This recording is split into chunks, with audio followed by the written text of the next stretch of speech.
Opa, então, tô vindo aqui rapidão pra avisar que esse vídeo é uma narração do conto escrito pelo Jonas e que ele enviou lá no evento de contos que a gente fez no começo do mês. Não sei se vocês lembram, a gente pediu pra vocês escreverem uns contos e mandarem pra gente e que eu iria ler e escolher os 3 melhores. Então, acontece que eu escolhi os 3, porém, esse conto do Jonas é relativamente longo em comparação com os outros. Então, pro vídeo especial deles não ficar muito longo e pra facilitar o trabalho do Sourá, eu decidi separar, né? Fazer esse conto aqui sozinho, enquanto eu faço os outros 2 em outro vídeo, tá ligado? Eu tô pensando até em compor esse outro vídeo com mais um conto pra ser 3 contos, tá ligado? Pra não ficar só 2, não sei, quem sabe. Então esse vídeo aqui é especial e, por favor, deem todo o carinho possível pro Jonas, porque ele é muito bom e esse conto é muito interessante. Eu vou dar mais detalhes sobre a minha opinião no futuro, mas enfim, podem continuar. O Homem Sem Voz. Numa noite de quinta-feira de agosto, Ernesto recebia aulas informais de violão do amigo de seu pai. Paulinho, como era conhecido, tocava violão todas as terças e quintas na praça central da pacata cidade de Riacho Fundo, interior da Paraíba. João, pai de Ernesto, era outro violinista que tocava na praça junto de seu amigo. Ernesto sabia que seu pai só voltava do trabalho da marcenaria às 7h30 e por isso pediu ao Paulinho que sempre chegasse 30 minutos antes para lhe dar aulas.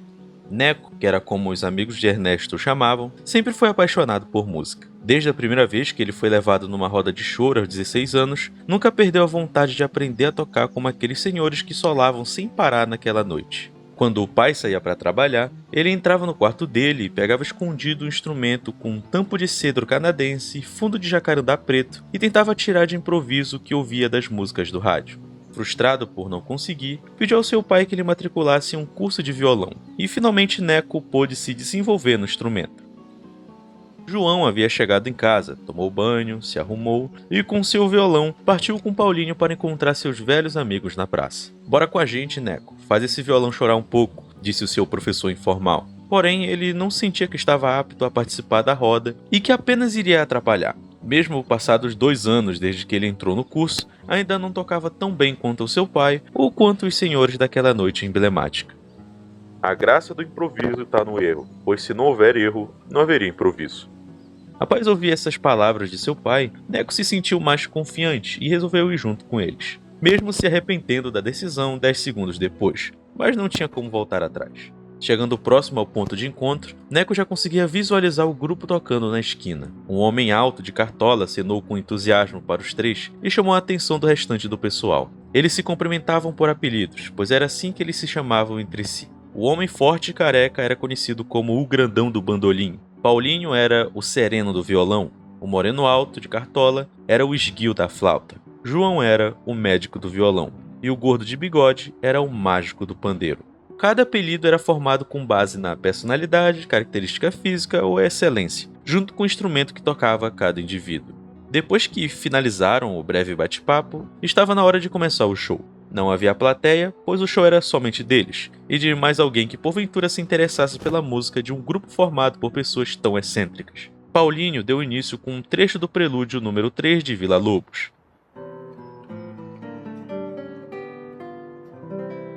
E em seguida, João o acompanhou com um contracanto nos bordões que impressionava até mesmo seus colegas. Depois de uma pausa de 2 segundos, todos ali presentes, exceto Neco, que só fazia admirar, se esbaldaram em seus instrumentos, enquanto se instaurava uma nostalgia nos sentimentos do garoto. Eles riam, gritavam, debochavam uns dos outros, mas a sincronia da música que eles faziam era tão satisfatória que agradava até os ouvidos mais rígidos. E em meio a gargalhadas e gritarias, o esguio de cartola perguntou ao filho de João se ele não iria participar também. O menino, um pouco nervoso, afirmou que não era tão bom, mas o flautista ignorou completamente a desculpa esfarrapada e soltou uma pergunta soprada em seu instrumento. Neco assim respondeu, porém não agradou nem um pouco o flautista. "Vamos, garoto, eu sei que você pode fazer mais do que isso." E perguntou novamente. Neco se sentia desafiado e, pondo de lado qualquer insegurança, respondeu de novo, mas dessa vez com um grande entusiasmo. Após sua deixa, todos naquele momento ficaram quietos. E só quando o rosto moreno de cartola se virou para seus colegas que todos riram com espanto. "É isso aí, moleque, agora eu senti firmeza", disse o flautista. Neco sabia que não tinha se saído tão bem quanto eles, No entanto, o incentivo do pessoal perante a sua tentativa foi o suficiente para ele entender que aquilo não era somente um grupo de músicos que se exibia da noite, mas sim grandes amigos que se reuniam e se confraternizavam através da mais pura arte. Enquanto os senhores criavam música, Neco observava ali de longe uma casa velha a uns 30 metros de distância que guardava na penumbra um velho sentado numa cadeira tocando violão. Se não fosse pelo cabelo branco do senhor ou pelo tampo de madeira do instrumento, Neco jamais notaria a presença de alguém naquele local. O homem parecia ouvir o que era tocado na roda, embora o garoto não conseguisse ouvir o que o homem tocava. Contudo, Neco tinha a impressão de que o velho nas sombras estava tocando junto com o grupo, como se ele também estivesse participando. Tomado por curiosidade, o altruísmo do menino falou mais alto, e ele se levantou do banco onde estava sentado e foi em direção à casa na qual parecia pertencer ao violinista solitário. Quando o garoto se aproximou o suficiente para iniciar uma conversa, ele perguntou ao senhor se ele não gostaria de ir até a esquina para tocar junto do grupo. O velho apenas grunhiu baixinho, puxou a cadeira e entrou dentro de sua casa, confirmando que de fato ele morava ali. Havia passado quase uma semana desde aquela noite, e Neco ainda divagava sobre os segredos contidos naquela figura exótica. Ele tentou encontrar algumas vezes na mesma rua durante o dia, porém só via a velha casa com as janelas fechadas. Nem mesmo viu a cadeira largada na calçada, pois pelo menos daria indício de que ele estaria por perto. Como a única vez em que o garoto viu aquele senhor foi durante a noite, ele pensou que não seria uma má ideia fazer uma caminhada noturna na praça. Era quarta-feira naquele dia, fazia bastante frio, mesmo a noite mal tendo começado. Neco tinha chegado na esquina onde um dia antes, naquele mesmo horário, ele havia participado novamente da roda de choro. Em parte, foi pela diversão de tocar com o pessoal novamente, mas por outra, ele pensou que teria mais uma chance de ver aquele velho de novo. Infelizmente, não o viu. Contudo, há também a chance de que o velho tenha se escondido ainda mais fundo na penumbra, onde nem mesmo seu cabelo branco ou seu violão pudesse ser visto. Neco não precisou esperar muito, pois logo em seguida ele observou o violinista misterioso puxar uma cadeira de dentro da casa, sentar e aquecer os dedos no instrumento. Esperou uns 3 minutos de aquecimento e partiu em direção a ele. Quando o senhor viu o menino se aproximando, ele se levantou às pressas para entrar, mas mesmo à distância, o moleque conseguiu convencê-lo a ficar. "Eu só queria ver o senhor tocar, nada demais", implorou Neco.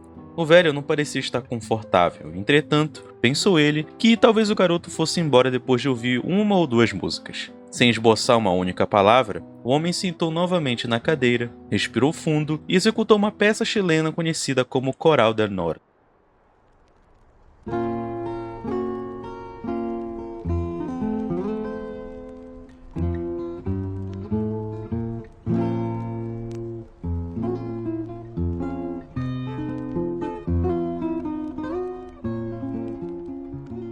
Neco havia se encantado, pois conhecia tal música, e percebeu que nem mesmo o seu pai havia antes executado tão perfeitamente quanto aquele senhor na sua frente. O menino pediu gentilmente ao velho que tocasse mais uma música. Em resposta, ele executou La Maya de Gorra, outra peça que Neco também conhecia pelo seu pai. Quando o homem finalizou a música, Neco ficou sem palavras. Ele nunca tinha sentido algo parecido como naquela vez. O senhor não era somente cirúrgico como João, além de não errar uma única nota. Ele interpretava a peça com um virtuosismo que Neco notava às vezes quando via o seu rosto parcialmente iluminado pelo poste em frente à sua casa durante alguns de balançar de cabeça. Contudo, não era necessário ver o seu rosto para saber que ele tocava com a alma. A limpeza do som que saía do instrumento era algo extraordinário, tendo em conta que o violão é um dos instrumentos mais difíceis de tocar bem. Percebendo a admiração do garoto, o homem pensou ter feito uma péssima escolha ao demonstrar o seu talento e resolveu entrar em sua casa, já que agora, mais do que nunca, o moleque lhe perturbaria ainda mais. Só parou na porta de entrada quando o menino lhe ofereceu dinheiro para ele o lecionar. O senhor ficou surpreso, porém um pouco distante da oferta. Com um sinal de positivo com a mão direita do velho, que o garoto pôde ver fora da sombra que a árvore em frente à calçada projetava. Neco confirmou que ele havia aceitado a proposta. No dia seguinte, Neco compareceu à sua primeira aula ao entardecer, já que à noite ele iria para a roda. O seu primeiro dia de ensinamento foi um pouco confuso, pois o velho não falava absolutamente nada. Ao invés disso, ele só grunhia. Mas devagar ele foi se acostumando e os gestos que o homem fazia com as mãos eram bastante legíveis. Horas depois, quando o garoto já tocava com os senhores do choro, um dos integrantes, o mágico do pandeiro, havia lhe dado algumas informações sobre aquele velho solitário. Disse que o primeiro nome dele era Charles e, O que Neco já suspeitava, também era mudo. Antes mesmo de sair daquele fim de tarde, seu pai havia dito que já havia conversado com ele algumas vezes sobre música, pois sabia que Charles tocava violão. Entretanto, o velho sempre foi extremamente reservado, e isso impossibilitou qualquer chance de relacionamento entre eles. Passados alguns dias, Neco continuou indo diariamente na casa do Sr. Charles. O homem não demonstrava desconforto ao lado do garoto, embora a rigidez do seu rancor nunca se dissipasse. As aulas ficavam cada vez mais interessantes à medida que Neco compreendia um modo de ensinar e aprendia truques novos. O próprio menino percebeu esse efeito quando o pessoal da roda passou a elogiar bastante o seu desempenho nos últimos encontros. Durante as aulas posteriores, Neco havia cedido um elogio ao Sr. Charles, seguido de um apelido igual aos que os integrantes do grupo tinham. Ele o chamou de gênio lírico do violão. Apesar de ter sido quase imperceptível, talvez fosse até mesmo uma vaga impressão de Neco, mas aquela foi a primeira vez que ele viu o mais próximo de um sorriso vindo do velho.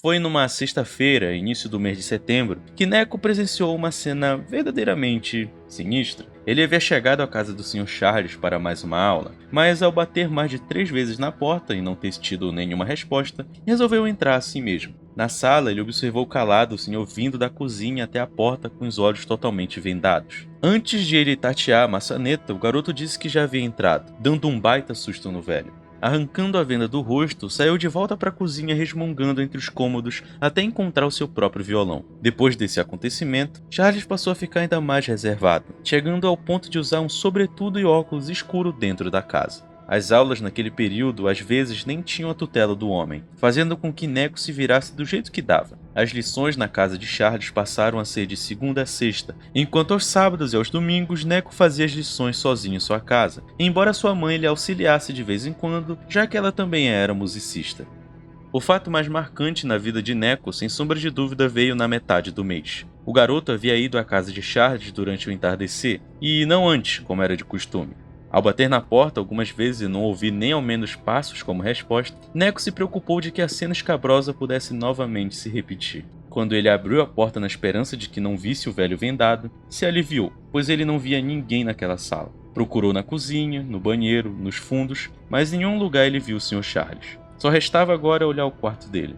Quando chegou no local, avistou a cama de solteiro bem arrumada. A estante de livros estava bastante organizada. Nenhuma irregularidade naquele cômodo aparentava aos seus olhos, exceto pelo tapete no chão do lado da cama. Estava dobrado perto do que parecia ser um alçapão fechado. Não havia nenhum cadeado nele, e foi isso que fez Neco deduzir que talvez o velho estivesse lá embaixo. O menino abriu o alçapão que dava até o porão, algo bem comum em casas brasileiras, relativamente grande. O garoto pensou em chamar algum vizinho para averiguar a descoberta que ele acabara de fazer. Contudo, um gemido grave chamou muito a sua atenção. Parecia vir lá de baixo. Com medo do que o velho tivesse precisando de ajuda, Neco desceu cuidadosamente até notar uma claridade vinda de um canto da parede. Quando ele pôs os pés no chão, andou sorrateiramente até a luz e lá ele viu com total clareza a figura do velho. Ele chorava em cima de uma escrivaninha. O moleque o chamou com voz alta. Charles olhou para o lado com um olhar penetrante e sua expressão facial demonstrava uma raiva imensa com amargo ressentimento.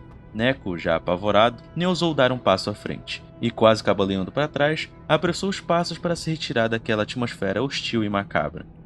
Quando ele já ia subir as escadas, ouviu claro e em bom som o velho mudo dizer seu nome.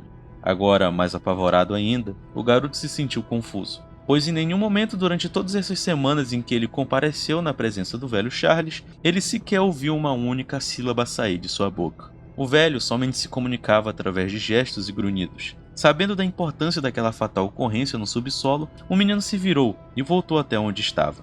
A raiva no rosto do Sr. Charles havia diminuído, porém a falta de habilidade fonética durante o discurso do velho em nada ajudou para apaziguar a tensão. Já faz mais de 40 anos, Neco, começou o velho. Já faz mais de 40 anos que eu não falo. Como se sente sendo a primeira pessoa depois de 4 décadas a ouvir a minha voz? O que foi? Ficou mudo de repente? Não se assuste, eu não vou te machucar, mas eu ordeno que você não saia daí até eu terminar de falar. Além do mais, eu tenho todo o direito, não acha? Na minha juventude eu era bastante curioso, assim como você. Eu vivia me interessando por qualquer assunto que me chamava a atenção, principalmente por assuntos obscuros que a maioria das pessoas só julgariam. Em específico, a magia e o ocultismo eram os meus estudos favoritos. Eu virava a noite lendo livros do gênero, a simbologia, a alquimia, a astrologia. Você não tem ideia do quão prazeroso era conhecer cada uma delas. Toda descoberta era como se a realidade se alterasse em uma nova perspectiva e estilo de vida se moldasse perante mim. Foi durante esses estudos que eu conheci o Necronomicon, o livro amaldiçoado do árabe louco. Eu cacei em todas as bibliotecas que eu estive e nem sequer uma menção eu li a respeito. Só obtive a posse dele através de um padre jesuíta que conhecia uma viagem ao exterior. Na época, ele precisava de fundos para manter a sua igreja. Então, aceitou a minha oferta de comprar o livro por um preço bem exorbitante. Quando comecei a ler, senti que já não era mais o mesmo. Eu obtive um conhecimento que a mente humana não foi feita para conceber. São conhecimentos que estão além da imaginação, ou melhor, está além do espaço-tempo e do mundo tridimensional em que vivemos. Eu pensei que havia ficado louco depois de ler aquele livro, mas após olhar para minha trajetória, percebi que eu já estava louco desde o começo. Ah, Neco, você não sabe o que eu daria para ter uma vida normal como as outras pessoas. De poder desabafar com alguém como estou fazendo com você agora. Se eu tivesse a escolha de viver apenas mais um ano como eu gostaria, seriam os 365 dias mais normais de toda a minha vida. Entretanto, a curiosidade acabou me matando. E creio que esse desejo seja impossível de se concretizar. Você sabe que alguém ultrapassou todos os limites da natureza quando apenas com o pensar você é capaz de evocar uma vida emigrada lá das trevas do universo de uma dimensão totalmente apática e alheia a qualquer vida humana miserável. Basta apenas pensar, e os olhos sedentos aparecerão para te devorar. De tanto pensar, já não quero mais me expor, e nem ao menos olhar para o nada. Eles me observam o tempo inteiro. Eu não tenho escolha. Enquanto eu pensar, ele sempre vai existir, e sua existência nunca permitirá minha liberdade. Essa é minha vida agora, Neco. Tem sido assim há mais de 40 anos. Você consegue entender a angústia que eu sinto de viver uma vida inteira acorrentado nos próprios pensamentos, enquanto o resto das pessoas pensam livremente e expõem tudo aquilo que passam pela sua cabeça? Eu perdi toda a minha juventude, e meu maior castigo foi poder contemplar os jovens. Agora você sabe por que eu te aturei, não é? Eu sinto muito ter te arrastado para tudo isso. E infelizmente eu quebrei a regra vital do pensamento. A partir de agora, Neco, você pensa também. O menino, já completamente horrorizado com tudo que ouviu, não disse uma única palavra, do começo ao fim. Foi somente com o olhar de pesar do velho Charles que Neco soube que aquele era o fim do discurso, e com o fim confirmado, puxou da garganta um grito estridente que parecia perfurar o chão da velha casa em busca do céu. Já era noite quando o jovem menino saiu cambaleando daquela casa. Quando olhou ao redor, já era tarde demais, pois naquele momento, Ernesto não parou de pensar. Então, mano, sério, eu não tenho nem palavras pra definir esse conto. Porque acontece que um dos meus critérios para escolher os 3 melhores é que eles não poderiam ser muito parecidos. E vocês vão perceber isso com relação aos outros 2 que eu também vou ler aqui. Então, cada um deles eles possuem uma característica muito própria e não necessariamente se tratam do mesmo tema. Porque é aquilo, o pessoal ficou um pouco preocupado se todos os contos deveriam ser de terror. E não necessariamente. E foi isso que vocês fizeram. Vocês enviaram tipos diferentes de contos e isso foi bem interessante. Os 3 que eu escolhi, eu decidi variar um pouco. Não pegar uns contos muito longos, não pegar uns contos muito curtos e não pegar sempre o mesmo estilo. Então nem todos os contos são de terror. E esse aqui, mano do céu, quando eu li ele, eu simplesmente fiquei embasbacado. Porque eu realmente fiquei tão imerso no que o Jonas estava contando, né, com relação ao Neco, a música, os amigos lá do pai, negócio da praça, que eu tinha esquecido completamente que, beleza, onde é que essa história vai? E quando no final é revelado o que tá rolando, o que tava rolando, por que o velho é mudo, por que o Charles é daquele jeito, eu fiquei, tipo, muito chocado, porque eu tinha literalmente esquecido que tinha que ter esse ponto da história, tá ligado? É tudo tão certinho e legal que é simplesmente, tu não sente nem o tempo passar quando tu tá lendo. Tipo, essa foi a minha impressão, muito bom mesmo. Agora, o final, eu não sei, eu não vou perguntar pra ele, mas eu vou interpretar o meu final, porque o final ficou sim aberto, porque ele não diz exatamente o que estava acontecendo.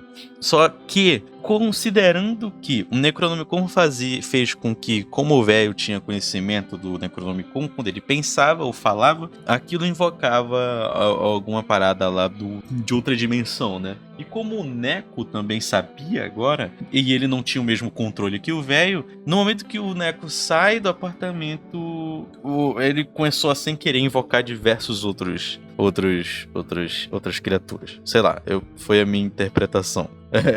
E esse final, enfim, o final ficou bem aberto, sério, o final ficou bem interpretativo. Ou, quem sabe, eu sou ignorante, eu acabei deixando passar vários detalhes durante o conto, porque esse conto é em si bastante complexo até, porque tem pequenos detalhes em todo canto, então talvez eu tenha deixado passar alguma coisa e, por favor, comentem se eu acabei deixando passar. Mas como eu tava dizendo, esse final meio aberto sobre a magnitude das coisas, me lembra bastante os contos do Lovecraft, sim, contos de terror cósmico. É por isso que eu gostei tanto desse conto aqui. Tudo bem, eu juro que eu não escolhi ele como o melhor só porque ele se trata de terror cósmico e eu sou muito fã de terror cósmico, mas toda a estrutura narrativa, a escrita, tudo é muito bem feito. Então é impossível esse conto não ter chegado em primeiro lugar. Tipo, realmente foi muito bom. Assim como os outros três, foi muito difícil escolher entre os três qual seria o melhor deles. Então eu escolhi esse porque ele realmente é bem interessante. E eu falei tanto que eu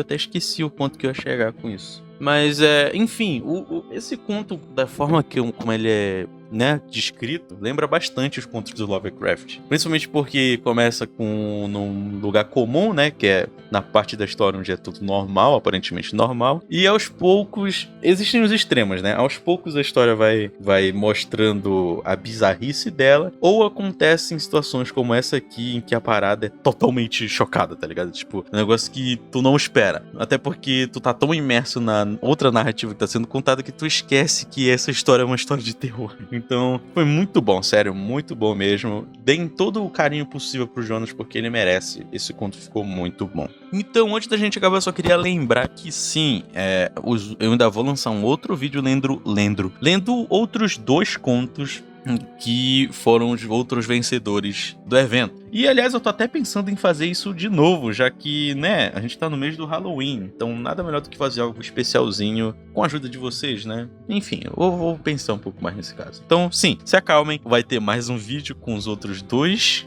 contos, ou talvez eu até escolha mais um conto para compor 3 contos no próximo vídeo. Não sei, veremos. Enfim, indo pro final, vou agradecer profundamente aos membros do... Caramba, tenho bastante membro.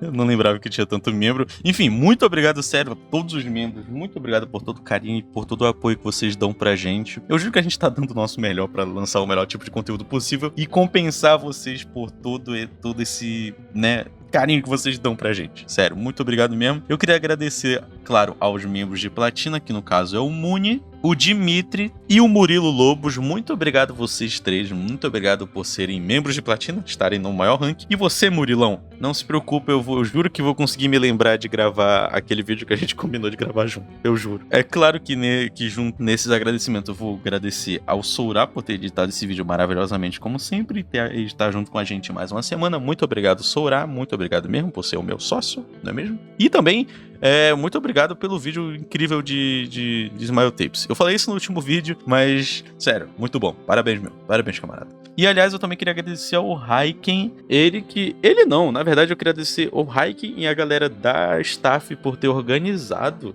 o evento tudo certinho e criado as regras, etc. Muito obrigado a todo mundo, e principalmente ao Cooper, que é um dos carinhas que estão lá na staff do Discord, do nosso servidor, que foi o responsável por organizar todos os contos em uma pasta no Google Drive, né, se eu não me engano. Foi no Google, no Drive, se eu não me engano. Muito obrigado, Cooper, sério, agradeçam ele teve o trabalho de organizar tudo certinho. Muito bom, muito obrigado mesmo. E basicamente é isso, não é mesmo? Esse é o vídeo extra, eu não sei se eu vou lançar outra coisa agora essa semana, ou já lancei, né, porque vocês estão no final de semana e eu ainda estou durante a semana, mas do mesmo jeito, é isso aí. Eu sou o Thales do Pomba Atômica e a gente se vê na semana que vem.